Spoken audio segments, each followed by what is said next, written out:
Hello everybody, welcome back to the channel.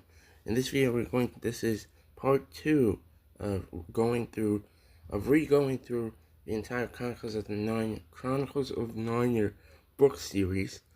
And the last time we read the first 2 chapters of The Magician's Nephew, and now we're going to be reading the next 2 chapters.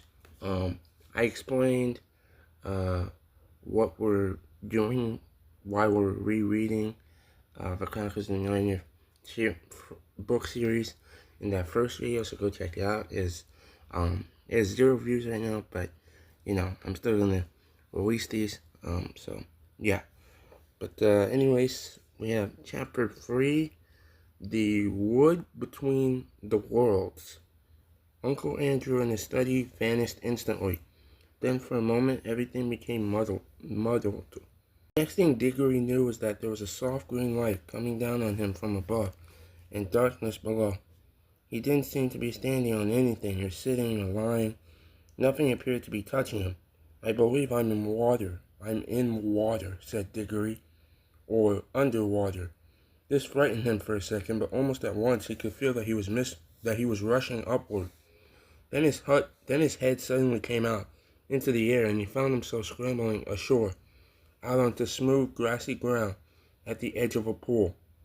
As he rose to his feet, he noticed that he was neither dripping nor panting for breath, as anybody would expect after being underwater. His clothes were perfectly dry. He was standing by the edge of a small pool, not more than 10 feet from side, in a wood.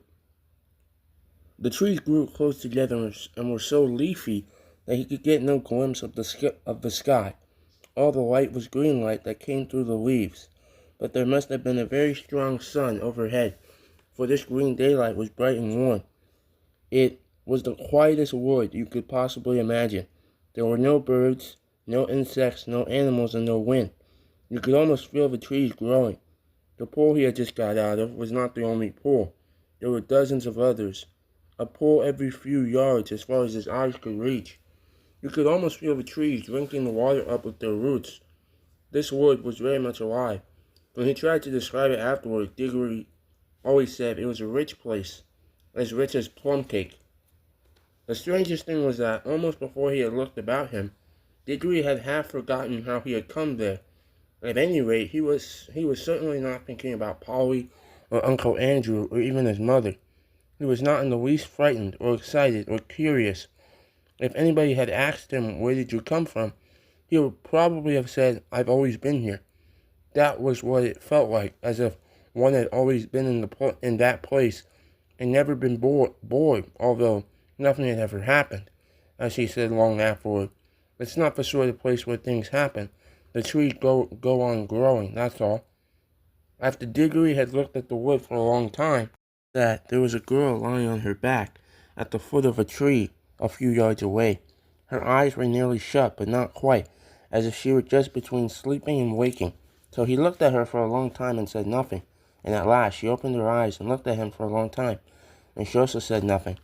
Then she spoke in a dreamy, contented sort of voice. "I think I've seen you before," she said. "I rather think so too," said Diggory. "Have you been here long?" "Oh, always," said the girl. "At least, I don't know. A very long time." "So have I," said Diggory. "No, you haven't," said she. "I've just seen you come out of that pool." "Yes, I suppose I did," said Diggory with a puzzled air. "I'd forgotten."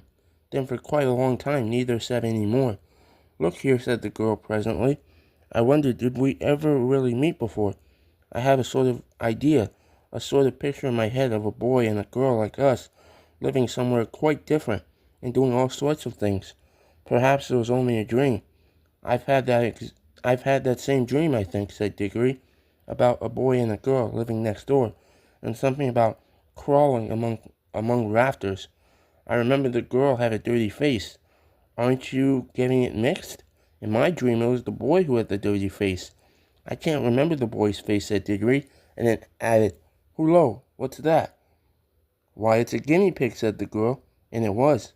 A fat guinea pig, nosing about in the grass, but round the middle of the guinea pig there ran a tape, and tied onto it by the tape was a bright yellow ring.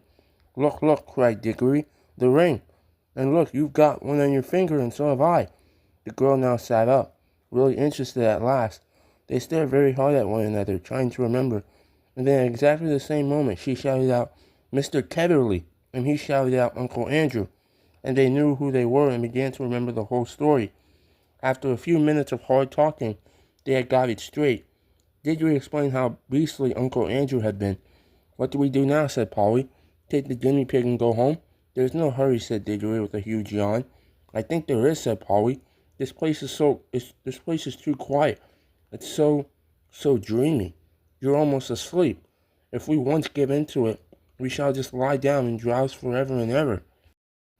"It's very nice here," said Diggory. "Yes, it is," said Polly, "but we've got to get back." She stood up and began to go cautiously toward the guinea pig, but then she changed her mind. "We might as well leave the guinea pig," she said. "It's perfectly happy here, and your uncle will only do something horrid to it if we take it home." "I bet he would," answered Diggory. "Look at the way he's treated us. By the way, how do we get home?" "Go back into the pool, I expect." They came and stood together at the edge, looking down into the smooth water. It was full of the reflection of the green leafy branches. They made it look very deep. "We haven't any bathing things," said Polly. "We shan't need them, silly," said Diggory. "We're going in with our clothes on. Don't you remember it didn't wet us on the way up? Can you swim?" "A bit. Can you?" "Well, not much." "I don't think we shall need to swim," said Diggory. "We want to go down, don't we?" Neither of them much liked the idea of jumping into that pool, but neither said so to the other. They took hands and said, "1, 2, 3, go," and jumped. There was a great splash, and of course they closed their eyes, but when they opened them again they found they were still standing, hand in hand in that green wood, and hardly up to their ankles in water. The pool was apparently only a couple inches deep. They splashed back onto the dry ground. "What on earth's gone wrong?" said Polly, in a frightened voice, but not quite so frightened as you might expect, because it is hard to feel really frightened in that wood. The place is too peaceful. "Oh, I know," said Diggory. "Of course it won't work. We're still wearing our yellow rings. They're for the outward journey, you know. The green ones take you home. We must change rings. Have you got pockets? Good. Put your yellow ring in your left. I've got 2 greens. Here's one for you." They put on their green rings and came back to the pool. But before they tried another jump, Diggory gave a long "Oh!" "What's the matter?" said Polly. "I've just had a really wonderful idea," said Diggory. "What are all the other pools?" "How do you mean?" "Why, if we can get back to our own world by jumping into this pool, mightn't we get somewhere else by jumping into one of the others? Supposing there was a world at the bottom of every pool. But I thought we were already in your Uncle Andrew's other world, or other place, or whatever he called it. Didn't you say—" "Oh, bother!" Uncle Andrew interrupted Diggory. "I don't believe he knows anything about it. He never had the pluck to come here himself. He only talked of one other world, but suppose there were dozens. You mean this wood might be only one of them?" "No, I don't believe this wood is a world at all. I think it's just a sort of in-between place." Polly looked puzzled. "Don't you see?" said Diggory. "No, do listen. Think of our tunnel under the slates at home. It isn't in a room in any of the houses. In a way, it isn't really part of any of the houses. But once you're in the tunnel, you can go along it and come out into any of the houses in the row. Mightn't this wood be the same? A place that isn't in any of the worlds, but once you've found that place, you can get into them all?" "Well, even if you can," began Polly, but Diggory went on as if he hadn't heard her. Of course that explains everything," he said. "That's why it's so quiet and sleepy here. Nothing ever happens here, like at home. It's in the houses that people talk and do things and have meals. Nothing goes on in the in-between places, behind the walls and above the ceilings and under the floor, or in our own tunnel. But when you come out of our tunnel, you may find yourself in any home. I think we can get out of this place into jolly well anywhere. We don't mean to jump back into the same pool we came up by, or not just yet." "The wood between the worlds," said Polly dreamily. "It sounds rather nice." "Come on," said Diggory. "Which pool shall we try?" "Look here," said Polly. "I'm not going to try any new pool till we've made sure that we can get back by the old one. We're not even sure if it'll work yet." "Yes," said Diggory, "and get caught by Uncle Andrew and have our rings taken away before we've had any fun? No, thanks." "Couldn't we just go part of the way down into our own pool?" said Polly, "just to see if it works?" Then if it does, we'll change rings and come up again before we're really back in Mr. Ketterly's study. Can we go part of the way down? Well, it took time coming up. I suppose it'll take a little time going back. Diggory made rather a fuss about agreeing to this, but he had to in the end because Polly absolutely refused to do any exploring in new worlds until she had made sure about getting back to the old one. She was quite as brave as he about some dangers, wasp, for instance, but she was not so interested in finding out things nobody had ever heard of before, for Diggory was the sort of person who wants to know everything, and when he grew up he became the famous Professor Kirk, who comes into other books. After a good deal of arguing, they agreed to put on their green rings.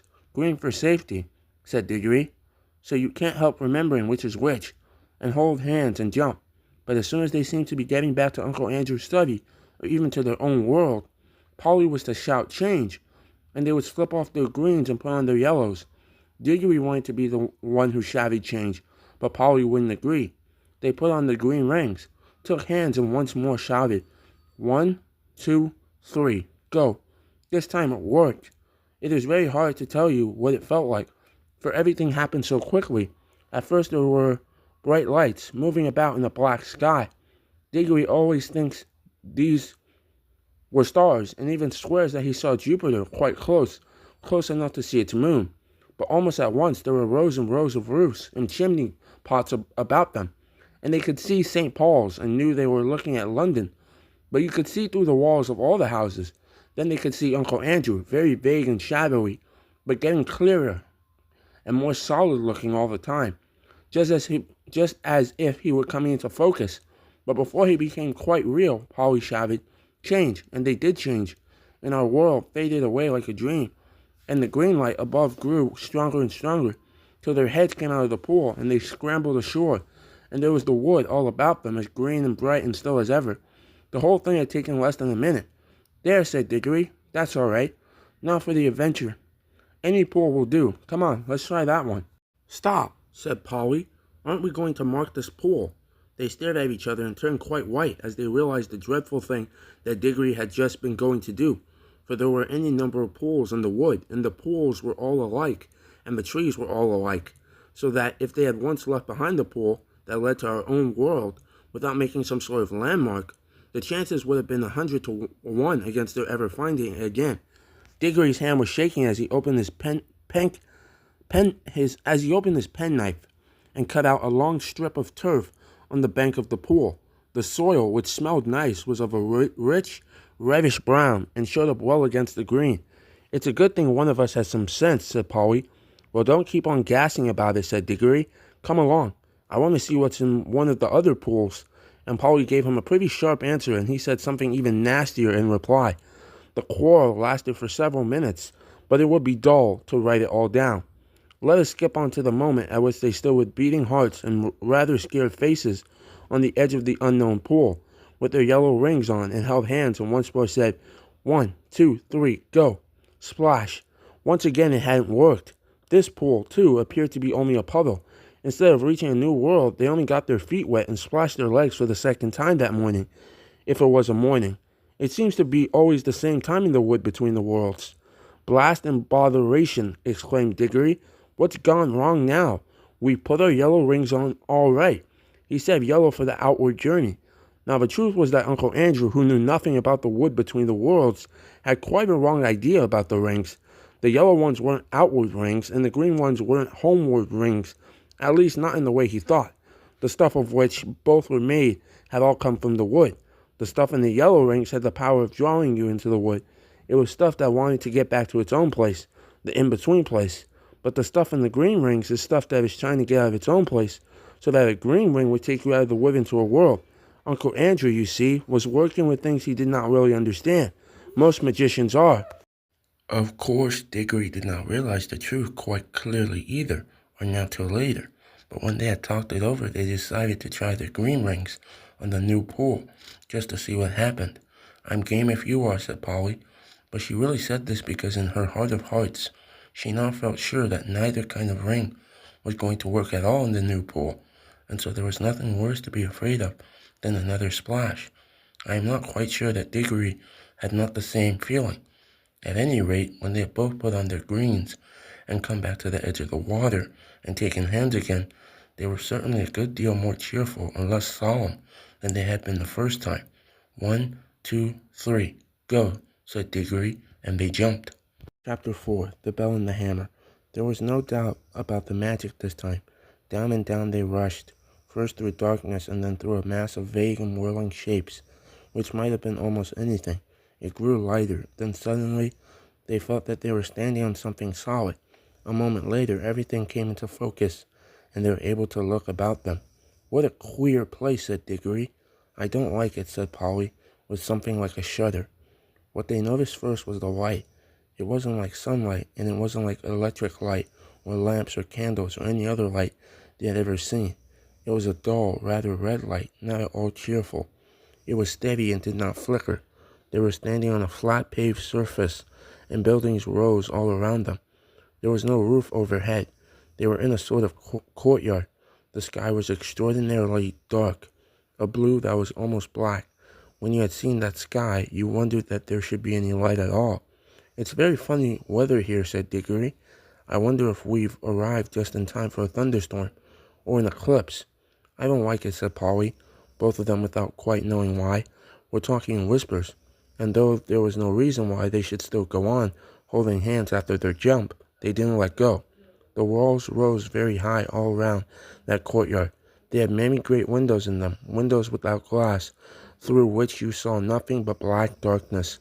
Lower down there were great pillared arches, yawning blackly, like the mouths of railway tunnels. It was rather cold. The stone of which everything was built seemed to be red, but that might only be because of the curious light. It was obviously very old. Many of the flat stones that paved the courtyard had cracks across them. None of them fitted closely together, and the sharp corners were all worn off. One of the arched doorways was half filled up with rubble. The two children kept on turning round and round to look at the different sides of the courtyard. One reason was that they were afraid of somebody or something looking out of those windows at them when their backs were turned. Do you think anybody lives here? said Diggory at last, still in a whisper. No, said Polly. It's all in ruins. We haven't heard a sound since we came. Let's stand still and listen for a bit, suggested Diggory. They stood still and listened, but all they could hear was the thump, thump of their own hearts. This place was at least as quiet as the wood between the worlds, but it was a different kind of quietness.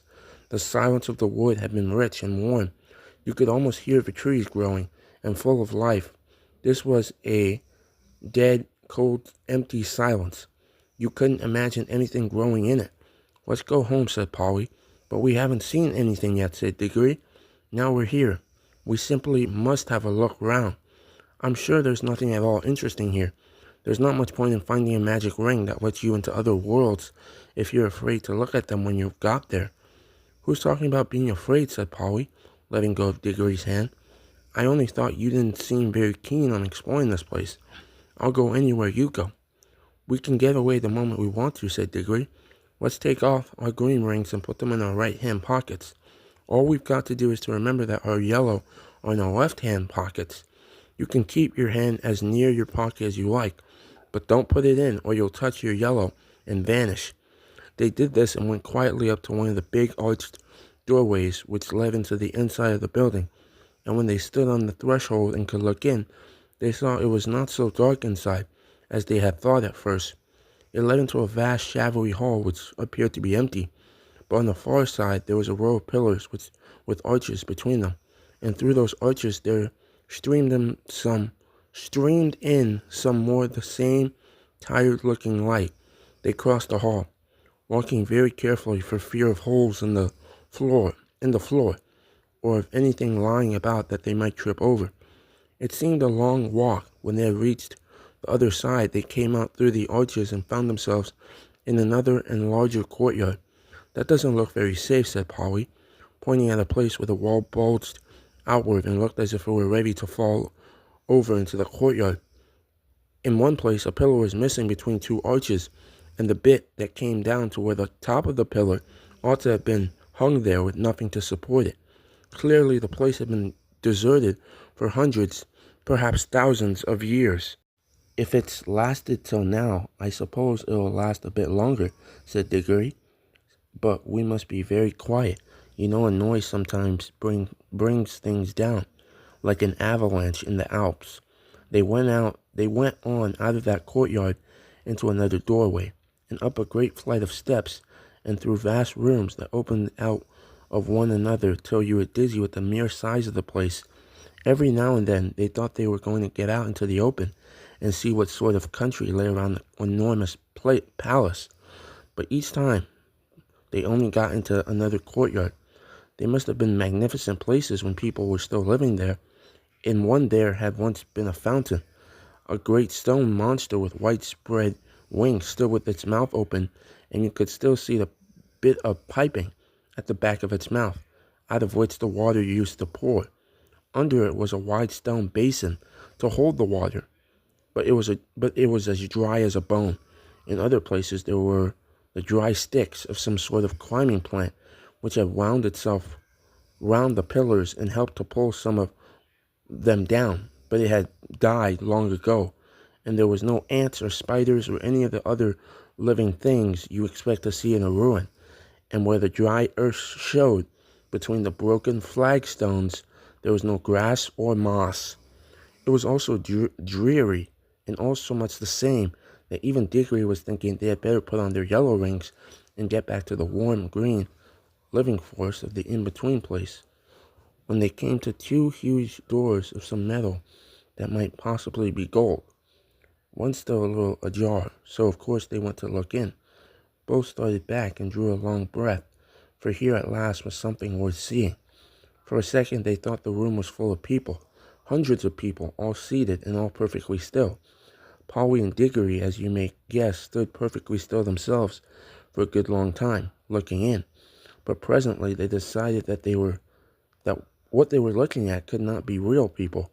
There was not a movement nor the sound of a breath among them all. They were like the most wonderful waxworks you ever saw. This time Polly took the lead. There was something in this room which interested her more than it interested Diggory. All the figures were wearing magnificent clothes. If you were interested in clothes at all, you could hardly help going in to see them closer. And the blaze of their colors made this room look not exactly cheerful, but at any rate rich and majestic after all the dust and emptiness of the others. It had more windows, too, and was a good deal lighter. I can hardly describe the clothes. The figures were all robed and had crowns on their heads. Their robes were of crimson and silvery gray and deep purple and vivid green, and there were patterns and pictures of flowers and strange beasts and needlework all over them. Precious stones of astonishing size and brightness stared from their crowns and hung in chains round their necks and peeped out from all the places where anything was fastened. "Why haven't these clothes all rotted away long ago?" asked Polly. "Magic," whispered Diggory. "Can't you feel it? I bet this whole room is just stiff with enchantments.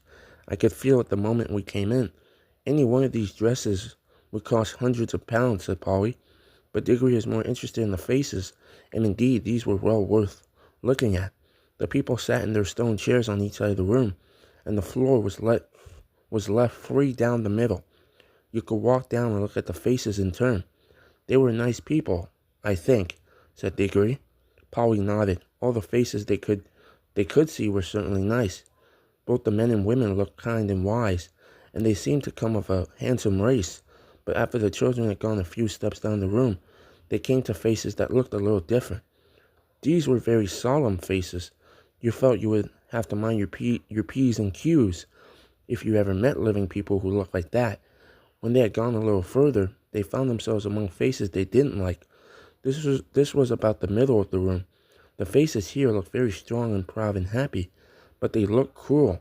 A little further on, they looked crueler. Further on again, they were still cruel, but they no longer looked happy. They were even despairing faces, as if the people they belonged to had done dreadful things, and also suffered dreadful things. The last figure of all was the most interesting. A woman even more richly dressed than the others, very tall, but every figure in that room was taller than the people of our world, with a look of such fierceness and pride that it took your breath away. Yes, she was beautiful too. Years afterward, when he was an old man, Diggory said he had never in all his life known a woman so beautiful. It was only fair to add that Polly always said she couldn't see anything especially beautiful about her.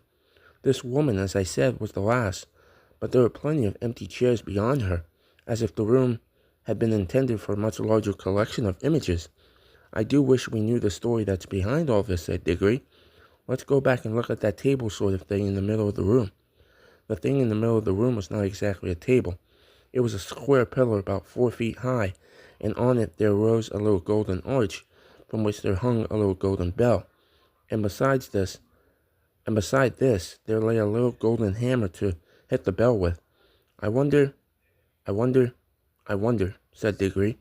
There seems to be something written here, said Polly, stooping down and looking at the side of the pillar. By gum, there is, said Diggory, but of course we shan't be able to read it. Shan't we? I'm not so sure, said Polly. They both looked at it hard, and as you might have expected, the letters cut in the stone were strange. But now a great wonder happened, for as they looked, though the shape of the strange letters never altered, they found that they could understand them. If only Diggory had remembered what he himself had said a few minutes ago, that this was an enchanted room, he might have guessed that the enchantment was beginning to work. But he was too wild with curiosity to think about that. He was longing more and more to know what was written on the pillar, and very soon they both knew. What it said was something like this. At least this is the sense of it through the poetry, where when you read it there was better. Make your choice, adventurous stranger. Strike the bell and bide the danger, or wonder till it drives you mad. What would have followed if you had? No fear, said Polly. We don't want any danger. Oh, but don't you see it's no good, said Diggory. We can't get out of it now. We shall always be wondering what else would have happened if we had struck the bell.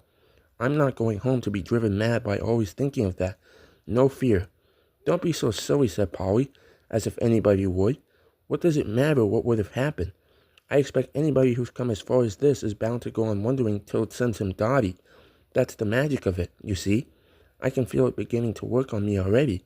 Well, I don't, said Polly, crossly, and I don't believe you do either. You're just putting it on. That's all you know, said Diggory. It's because you're a girl. Girls never want to know anything but gossip and rot about people getting engaged. You looked exactly like your uncle when you said that, said Polly. Why can't you keep to the point, said Diggory. What we're talking about is how exactly like a man, said Polly in a very grown-up voice, but she added hastily in her real voice, and don't say I'm just like a woman, or you'll be a beastly copycat. I should never dream of calling a kid like you a woman, said Diggory, loftily. Oh, I'm a kid, am I? Said Polly, who was now in a real rage. Well, you needn't be bothered by having a kid with you any longer then. I'm off. I've had enough of this place, and I've had enough of you two, you beastly, stuck-up, obstinate pig. None of that, said Diggory, in a voice even nastier than he meant it to be, for he saw Polly's hand moving to her pocket to get hold of her yellow ring. I can't excuse what he did next except by saying that he was very sorry for it afterward, and so were a good many other people before Polly's hand reached her pocket. He grabbed her wrists, leaning across her with his back against her chest, then keeping her other arm out of the way with his other elbow. He leaned forward, picked up the hammer, and struck the golden bell, a light, smart tap. Then he let her go, and they fell apart, staring at each other and breathing hard. Polly was just beginning to cry, not with fear, and not even because he had hurt her wrist quite badly, but with furious anger. Within 2 seconds, however, they had something to think about that drove their own quarrels quite out of their minds. As soon as the bell was struck, it gave out a note, a sweet note such as you might have expected, and not very loud, but instead of dying away again, it went on, and as it went on, it grew louder. Before a minute had passed, it was twice as loud as it had been to begin with. It was soon so loud that if the children had tried to speak, but they weren't thinking of speaking now, they were just standing with their mouths open, they would not have heard one another. Very soon it was so loud that they could not have heard one another even by shouting, and still it grew, all on one note, a continuous sweet sound, though the sweetness had something horrible about it, till all the air in that great room was throbbing with it, and they could feel the stone floor trembling under their feet. Then at last it began to be mixed with another sound, a vague, disastrous noise, which sounded first like the roar of a distant train, and now like the crash of a falling tree. They heard something like great weights falling. Finally, with a sudden rush and thunder, and a shake that nearly flung them off their feet, about a quarter of the roof at one end of the room fell in. Great blocks of masonry fell all round them, and the walls rocked. The noise of the bells stopped. The clouds of dust cleared away. Everything became quiet again. It was never found out whether the fall of the roof was due to magic, or whether that unbearably loud sound from the bell just happened to strike the note, which was more than those crumbling walls could stand. "There, I hope you're satisfied now," panted Polly. "Well, it's all over anyway," said Diggory, and both thought it was, but they had never been more mistaken in their lives. Now it's time for the reflections. This reflection was written on Thursday, July 10th, 2014. The Magician's Nephew, Chapter 3, The Wood Between the Worlds. Chapter Summary. Chapter 3 of The Magician's Nephew opens with Diggory putting on the yellow ring and emerging through darkness and water into a woods filled with puddles, one of which he emerges from completely dry.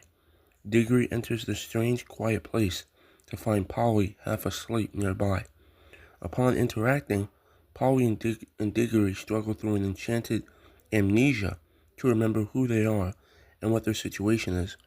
Once they have done so, Diggory hypothesizes that the woods is really an in-between place, and the puddles throughout the woods are gateways to other worlds.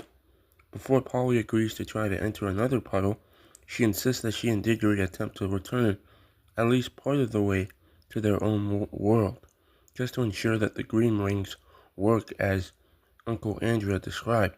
Once Polly and Diggory prove to themselves that the green rings work, they mark the earthbound puddle in the woods and then put on yellow rings and jump into another puddle with no outcome. The narrator describes that the yellow rings bring beings to the woods, while the green rings take beings out of the woods. Polly and Diggory promptly switch to the green rings and jump into the puddle again. Reflection. Reading Chapter 3 of The Magician's Nephew brings to mind other literary forms of limbo. Call it purgatory if you must, but that brings about another set of complexities, so I won't use that word. And it's interesting to think about the similarities and differences.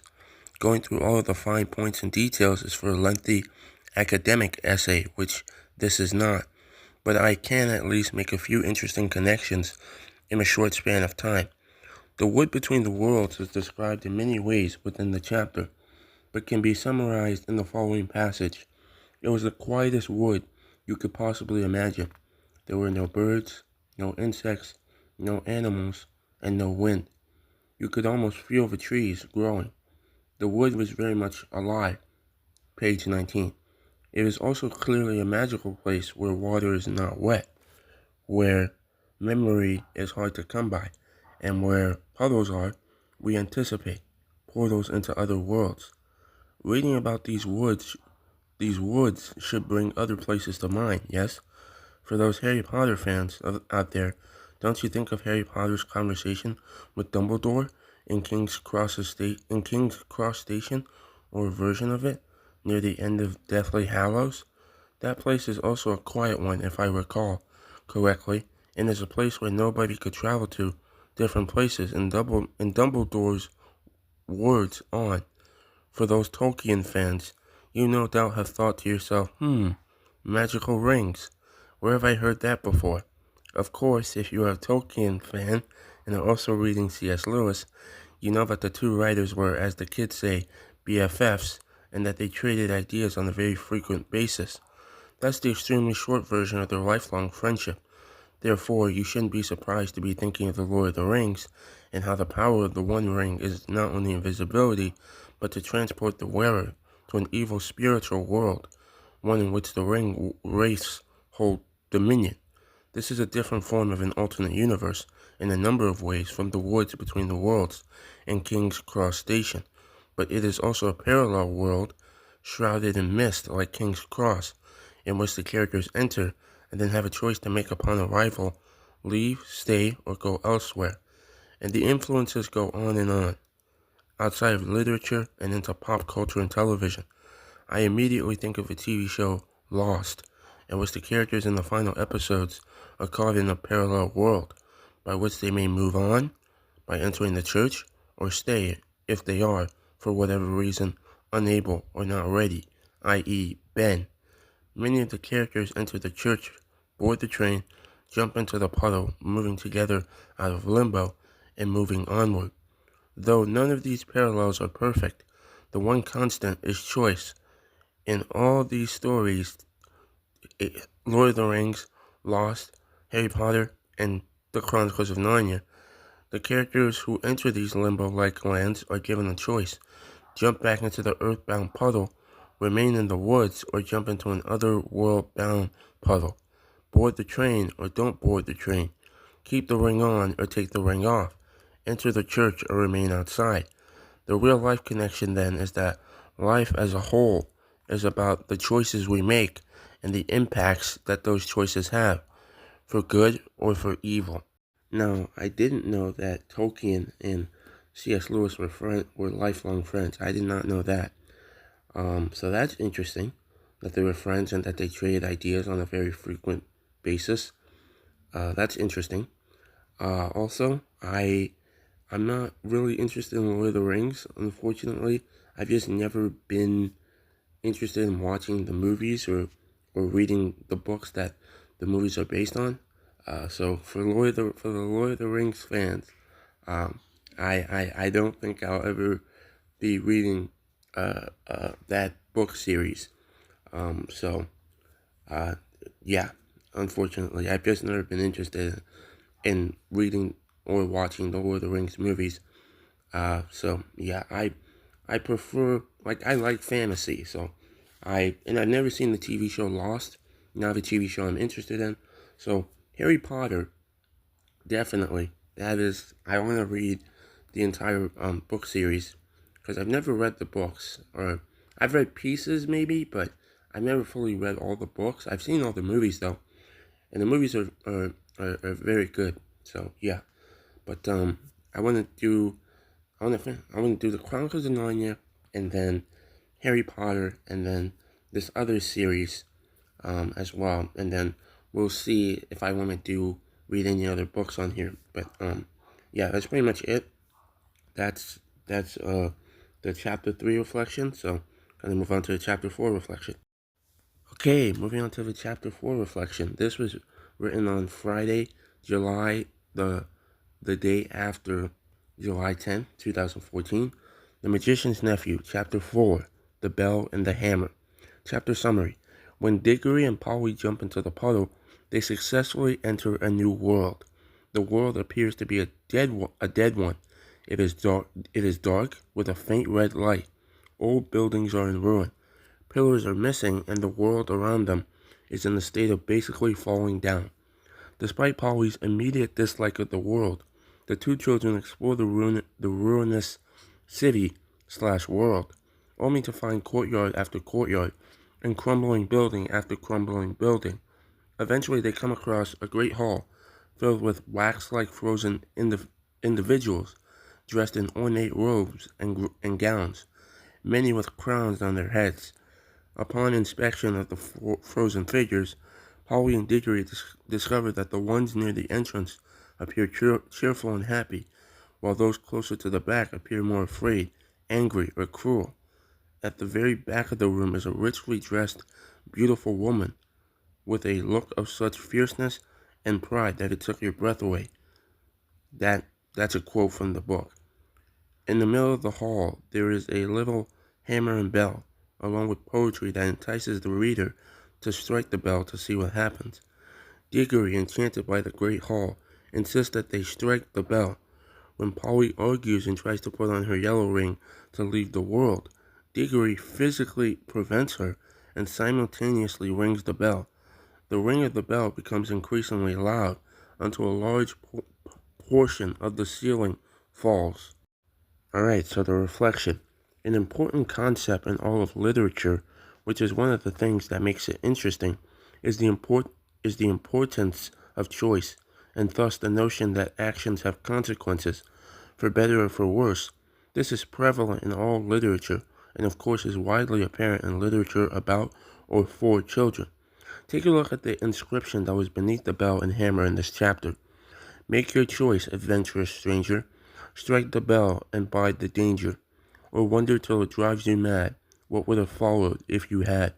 Page 26. Who wouldn't have struck the bell, really?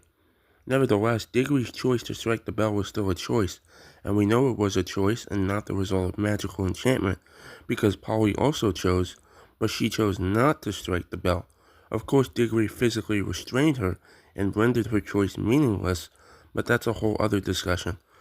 Absolutely. As a reader, we see that the choice that Diggory made has a very immediate consequence. The sound grows louder and louder until eventually the roof collapses.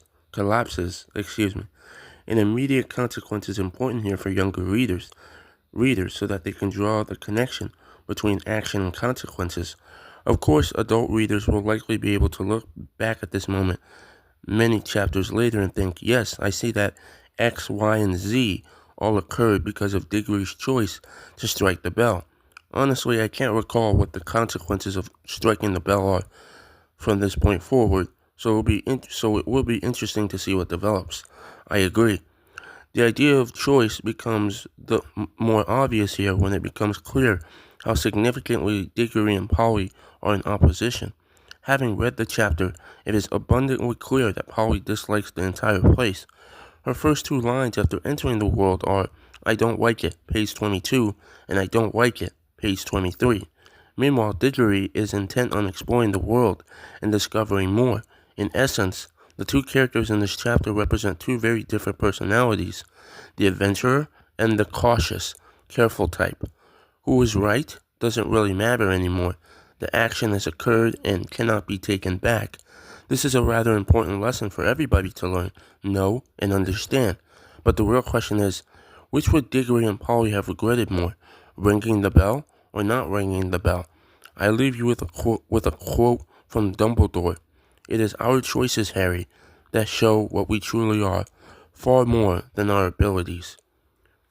Okay, so now I mean I probably wouldn't be in this situation, but if I was, then I probably wouldn't have rung the bell. But then again, if the bell isn't rung, then you don't have a story, right? I mean, or you would have to find another way to tell the story if the bell isn't rung.